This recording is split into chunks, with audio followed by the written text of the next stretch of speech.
So my very first interaction with the Book of Revelation, because I grew up in a church that didn't talk about it. I'm a junior in high school. I'm coming home. It's after curfew.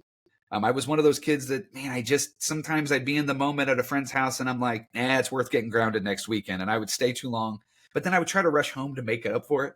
So I'm rushing home. I have this little Geo Metro. So you're talking like, it's like a little Skittle. It's like a micro machine. And I'm going down 4061 in the St. Louis area. And I come up over this hill and I am square in the face, blood red moon. Now I'm kind of a suburban boy, so I didn't totally know this was a natural phenomenon, like a harvest moon, that this happened pretty consistently. But for me, it was like, oh my gosh, the world's going to end. And there's so much I haven't experienced. So I went home and the only thing I knew to do is to grab my Bible and turn to the crispest pages in the book, which was Revelation, because we didn't touch it. And I read Revelation at 1:30 in the morning. I read it from beginning to end, all 404 verses. And I remember putting down my Bible and seeing the little green, LED lights on our VCR that said 3:18 in the morning. And I was scared out of my freaking mind. And that was my first interaction with Revelation. Can I tell you a bit of a humorous story that I may or may not keep in this episode? Sure. So when I was a little kid, we were watching the real Left Behind series, the James Cameron, not the Nicolas Cage one, the real Left Behind series. True. Kirk Cameron.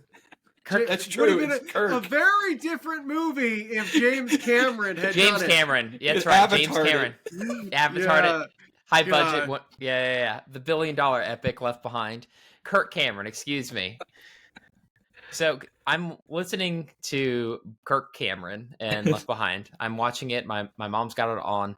And boy, was it terrifying, especially when the Antichrist was being talked about and how he like came from like a good Christian family. And like they're talking about like all these descriptions about the Antichrist.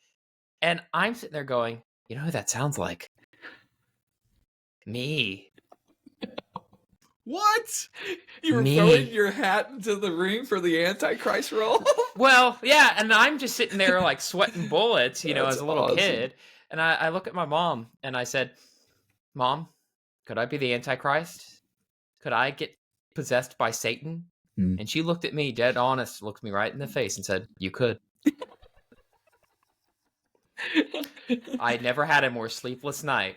Looking at my closet, just waiting for the spirit of Satan to jump out and jump on me and, possess me. And I became the Antichrist, So that was the moment you knew who you were called to be. Well, no, I told this once.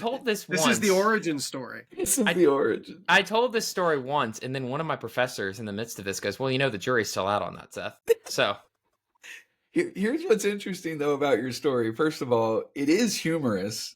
But there is an element of the story that you told that I commonly do hear, and that's terror. Whenever you speak of rapture, a lot of the times the follow-up comment is, whenever I was a kid, it terrified me to think I could be left behind.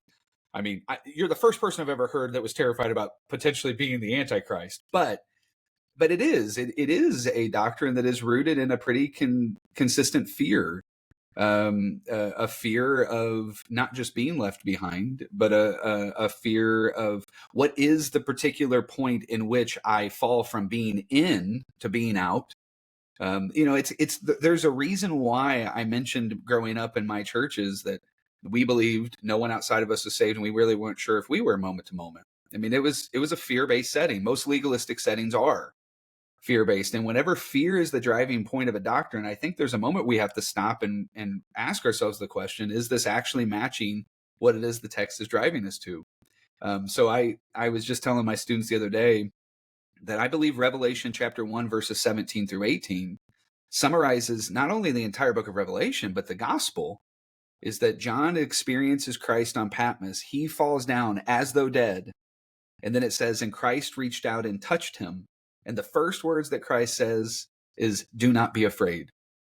So one of my initial impulses of even pushing back against the rapture theology is to say, if our theology is rooted in, or even is ultimately wielding the weapon of fear more than the love that casts out all fear, we need to, at the very least, raise a red flag and just say, are we sure we're moving in the trajectory of God's character that he's revealed to us through Christ on the cross?